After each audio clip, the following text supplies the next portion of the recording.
Continuamos repercutindo a reforma tributária já aprovada pela Câmara e que agora tramita no Senado. Um dos pontos polêmicos é a possibilidade de estados que têm forte presença no agro, como Goiás, Mato Grosso e também Santa Catarina, criar um tributo com a cobrança até 2043 sobre produtos primários e semi-elaborados, como minério de ferro, petróleo e alimentos. Como eu já falei, são esses 3 estados que estão aí no rol das unidades da federação que teriam essa autorização para poder cobrar esses tributos. Para falar sobre a proposta, nós vamos conversar agora com o Luiz Cláudio Iuquil, advogado tributarista. Luiz Cláudio, você está aqui no telão ou está aqui? Eu pronunciei correto o seu sobrenome? É Iuquil, correto? Perfeitamente, Valteno. Muito obrigado. Luiz, então, a reforma tributária, ali no finalzinho da votação, entrou muita coisa assim, depois que a gente foi começar a digerir a reforma tributária, aprovada na Câmara, vai para o Senado, vai mexer, mas pelo que foi aprovado até o momento, essa possibilidade existe mesmo. Goiás já estava cobrando um tributo, o Caiado teve até um desgaste aí com os produtores. Eu não sei se é isso que ele já está cobrando ou isso abre possibilidade para novas cobranças. Perfeitamente, foi exatamente isso que aconteceu, Valteno. No acompanhamento a gente acompanhou a sessão inteira, né? Essa parte foi colocada literalmente aos 45 minutos, que é o famoso artigo 20. Ela permite que alguns estados, você citou muito bem, foram esses 3 os principais que pediram ao relator a inclusão desse item, é a criação de uma nova contribuição, tá? Ela não tem muito a ver com o IBS, que tem se falado muito, e com o CBF. São tributos, é um tributo novo, é uma contribuição. Em parte, né, não sei se fazia parte da negociação com o governo, isso se foi devido à isenção ou imunidade que foi dado ao agro dentro dessa nova proposta de reforma tributária. Tem um desconto de 60% sobre todos os produtos relacionados ao agronegócio e extrativismo também. Acredito que esses estados, vendo esse desconto de 60%, eles não iam conseguir equilibrar as finanças e foi criado esse subterfúgio, né, eu diria assim, uma contribuição nova, que a grande crítica você já destacou, veio de última hora, tem muita gente que está sabendo da redação, e vem beneficiar alguns estados, claramente aqueles que têm um agro muito forte, né, como o Goiás. A importância desse ato é que hoje você pode deixar livre para os estados, colocar qualquer tributação, ou seja, qualquer alíquota, né? Hoje a gente tinha umas alíquotas que não passavam de 20% no maior dos estados, mas hoje você deixa livre. Outro problema que a gente vê também é o encarecimento da produção local, né? Então a gente vê, por exemplo, um produtor de soja em Goiás, ele pode ter uma sobretaxação que alguém no Paraná pode não ter. Isso sem comentar, né, que a gente pode estar falando especificamente de soja, que a gente pode começar a competir com nossos parceiros do Mercosul, como a Argentina, próprio Paraguai, né, que existe já um êxodo de agropecuaristas do Brasil indo para o Paraguai, pode, dependendo de como for, aumentar esse êxodo e aumentar o custo do produto, não só para o mercado local, mas também como exportações, né? E esse é um outro ponto que deixa muito claro na PEC, ele não isenta exportações. Apesar de ter um embate, já existem alguns juristas, até colegas meus já escrevendo sobre a imunidade na exportação, essa contribuição, e é bom que a gente chama de contribuição, porque ela não é imposto, uma contribuição, né, para o agro, ela pode incidir numa eventual exportação. Esse é um grande problema que o pessoal do agro está pensando. E, na verdade, os limites também que vão colocar para esses estados, né, os respectivos governadores.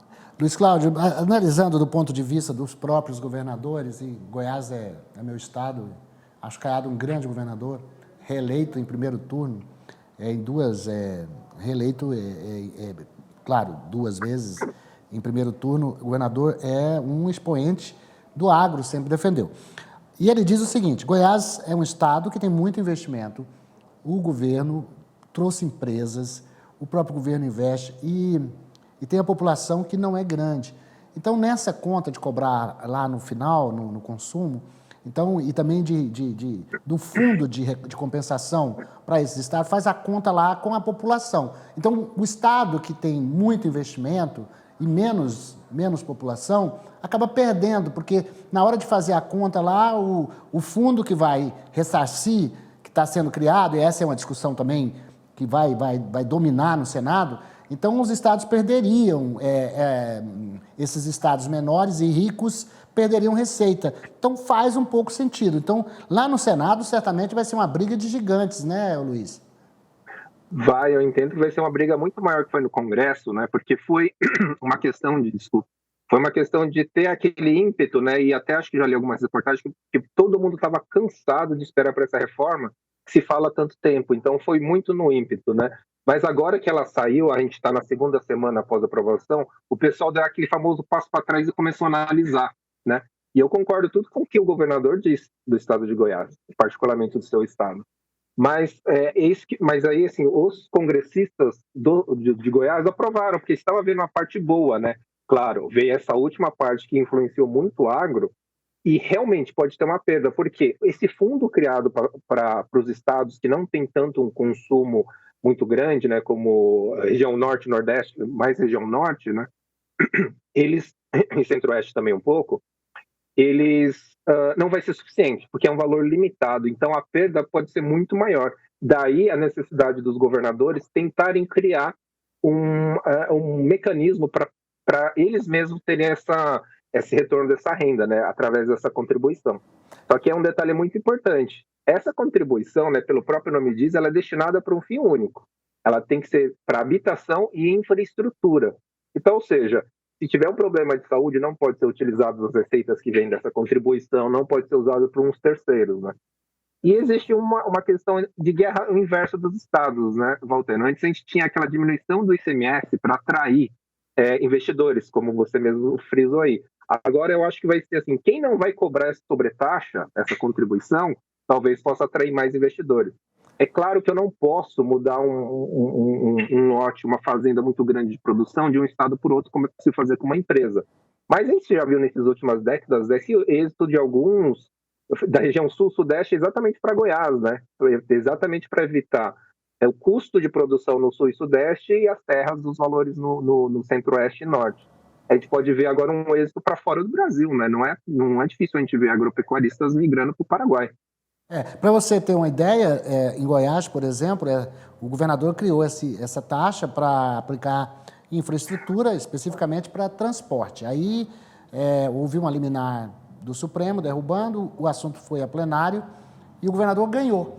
Então, assim, na verdade isso já está acontecendo, mas é como você ressaltou aí, tem que ter a destinação já definida dentro desses temas, né? Que é infraestrutura e o que mais você falou? E habitação. E habitação. Então, o governador, para você ter uma ideia do valor disso, que eu acompanhei essa discussão, me parece que nos 3 primeiros meses desse ano, foram 200 milhões de reais que o estado de Goiás arrecadou com essa taxa. Agora, pensa assim, eu voltei, independente do governador, tá? Porque isso vai demorar um pouco para ser implantado, né? Porque a gente tem um período de transição, a gente não sabe quem vai ser daqui 5, 6 anos, né? Mas imagina o seguinte, como que se vai segurar o ímpeto de arrecadação do futuro governador quando tiver implantado? Ele pode estar querendo cobrir um rombo, em vez de 200, ele querer 400.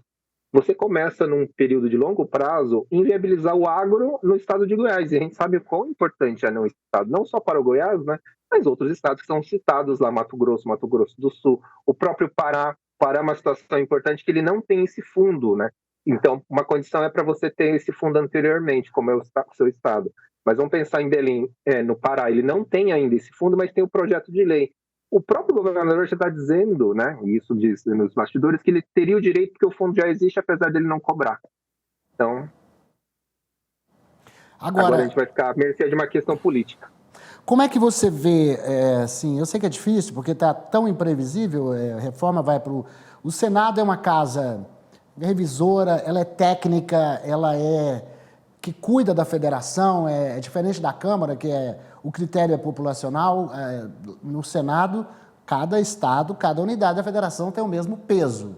Por isso que eu falo que vai ser uma briga de gigantes, porque dentro dessa discussão da reforma tributária, a gente viu aí alguns governadores participando como protagonistas mesmo do processo. O governador de São Paulo, que chegou aqui contra a reforma, e saiu a favor da reforma, brigando com com a coalizão de partidos de oposição.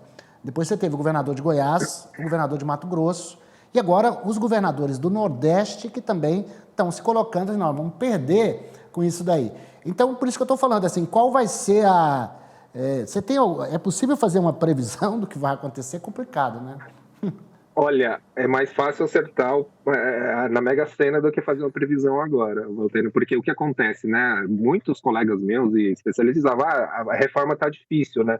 Mas o governo conseguiu, no último mês, né, última quinzena, para ser bem sincero, reunir os esforços para fazer a aprovação. Mas ela foi muito atropelada, né? Que eu falei, eu fiz questão de ficar as 12 horas da sessão de aprovação assistindo, muitos discursos dos deputados vinham em contramão que a gente está vendo agora, falando, não, vai melhorar para o meu estado, essa coisa de contribuinte final vai melhorar. Agora, esses mesmos representantes estão olhando, né, para o próprio estado dele e vendo que não é bem assim, exatamente o que você falou. Em termos de arrecadação, não de desenvolvimento, né? Que adianta eu levar todas as empresas de implemento agrícola, por exemplo, para Goiás? Se eu vender tudo isso para outro estado, São Paulo, por exemplo. Hoje, na regulamentação atual, Goiás ia ficar com uma parte, São Paulo com uma parte. Com a reforma, todo esse valor viria para São Paulo. Então, ou seja, agora é aquele famoso, como eu te falei, o pessoal deu um passo para trás, pegou o texto aglutinado e agora está descobrindo isso aí. Não é à toa que a pauta de reforma está em todos os sites, né? Na verdade, paradiando aquela frase, parafraseando uma frase que a gente diz que a montanha pariu um rato, a montanha literalmente pariu um monstro gigante, né? Que vai ter que... Todo mundo está assustado agora com o que criou. Todo mundo defende, precisa de uma reforma tributária, simplificar imposto é bom, não aumentar a carga tributária, melhor ainda, mas ainda não há certeza de nada? Existe a necessidade de uma reforma. O governo já teve que abrir mão na PEC, né? Porque a ideia da PEC 45 era um imposto único. Você pode ver que a gente já dividiu em dois. A gente tem um CBS, que seria os federais, e o IBS, que seria o ISS e o ICMS, né? Só que a gente está fazendo isso de uma tacada muito grande e não é de uma maneira paulatina, ela está sendo de repente, né? Então, tudo que é muito rápido, a gente vai apresentar os problemas mais tarde, é o que a gente está vendo agora, né? Então, a gente está vendo aqui que existem algumas coisas que têm que ser mudadas no Senado, realmente tem algumas coisas que não precisam estar na PEC e outras coisas, isso é o principal questionamento de quase todo o mundo jurídico, é que o texto faz muita referência à regulamentação em lei complementar. Então, ou seja, eu estou jogando para um futuro, para um Congresso futuro, lidar com o problema que não foi lidado agora na PEC. Exatamente essa contribuição, ela não tem limite.